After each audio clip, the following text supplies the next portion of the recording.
এই যে ঘটনাগুলি ঘটছে এটা অত্যন্ত দুঃখজনক। প্রথমত কথা হলো, আমরা যারা রাজনীতি করি তাদেরকে অধিকতর সতর্ক এবং দায়িত্বশীল হতে হবে। রাজনীতি এটা ছেলে খেলা না। আগের জমানায় আমরা পড়েছি বহুব্রীহি সমাজ, রাজনীতি হলো রাজার নীতি। এখানে লেখাপড়ার প্রয়োজন, দক্ষতার প্রয়োজন, এবং কোন সময় কি কথা বলবে জায়গা বুঝে, প্রয়োজনীয়তা বুঝে কথাগুলি বলতে হবে।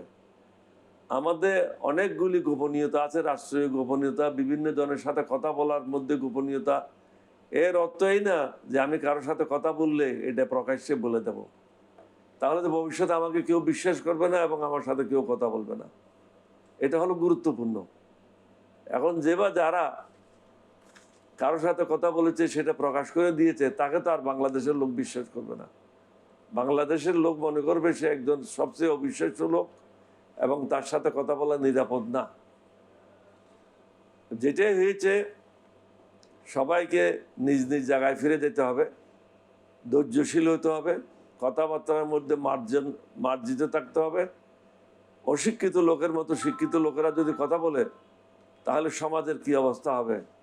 বিভিন্ন দলের লোকেরা দেখেছি অনেক উচ্চ ডিগ্রি নিয়েছে, কিন্তু কথা বলছে একজন অর্ডিনারি লোকের মতো। এটা অত্যন্ত দুঃখজনক। সামরিক বাহিনীকে কটাক্ষ করে কথা বলা এটা কখনো ঠিক না। আমার সাথে দ্বিমত থাকতে পারে, আমার সাথে অনেক সমস্যা থাকতে পারে, আমি হয়তো নিজে ব্যক্তিগতভাবে গিয়ে কথা বলবো, সমস্যার সমাধান করব বা পরামর্শ দেব, কিন্তু এর অর্থ এই না যে আমরা প্রকাশ্যে প্রেস কনফারেন্স করে, রাস্তায় মিটিং করে গরু ছাগলের মতো নিজকে প্রতিষ্ঠিত করব। আচ্ছা, যদি এটা কন্টিনিউ হয়ে থাকে আর কি হয়, পরিণতি কি হবে? যে বা যারা এগুলি করতেছে তাদেরকে ছাড় দেওয়া উচিত না। যারা কথা বলতে জানে না, একজন নাগরিক হিসেবে নিজকে প্রতিষ্ঠিত করতে পারবে না, তারা নেতা কিভাবে হবে? একজন সুনাগরিক হওয়ার জন্য তাকে সুন্দর ভাষা ব্যবহার করতে হবে। সামরিক বাহিনী হলো একটা সুশৃঙ্খল বাহিনী, এখানে কোনো অশিক্ষিত লোকেরা যায় না। এখানে সমাজের সবচেয়ে বেছে বেছে লোকগুলিকে পরীক্ষার মাধ্যমে নেওয়া হয়। সুতরাং তাদেরকে গালি দেবে এটা কখনো গ্রহণযোগ্য না। যে বা যারা গালি দিয়েছে তাদেরকে অ্যারেস্ট করা উচিত।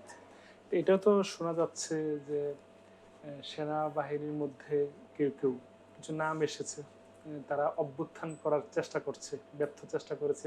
অনেকে বলছে। শোনা কথা নিয়ে আমি কোনো কথা বলি না, আমি কথা বলি বাস্তবতা নিয়ে। কাউ কান নিয়ে গেছে এই জন্য কান নিয়ে টানাটানি করবো, এই কাজ আমি করি না। আমি যুদ্ধ করা লোক, স্বাধীনতার যুদ্ধ করেছি, স্বাধীনতার যুদ্ধ শুরু করেছি, সর্বপ্রথম বিদ্রোহ করেছি। সুতরাং আমি কারো কান কথা নিয়ে কথা বলি না। তাহলে এটা মানে অনেকের প্রশ্ন যে জনগণের আস্থা কি সেনাবাহিনীর উপর আছে কিনা এখন পর্যন্ত? অবশ্যই আছে, থাকবে না কেন? কোনো কাউ করলো এই জন্য ঘরে যারা আছে তারা ঘর খালি করে চলে যাবে, এটা তো হয় না।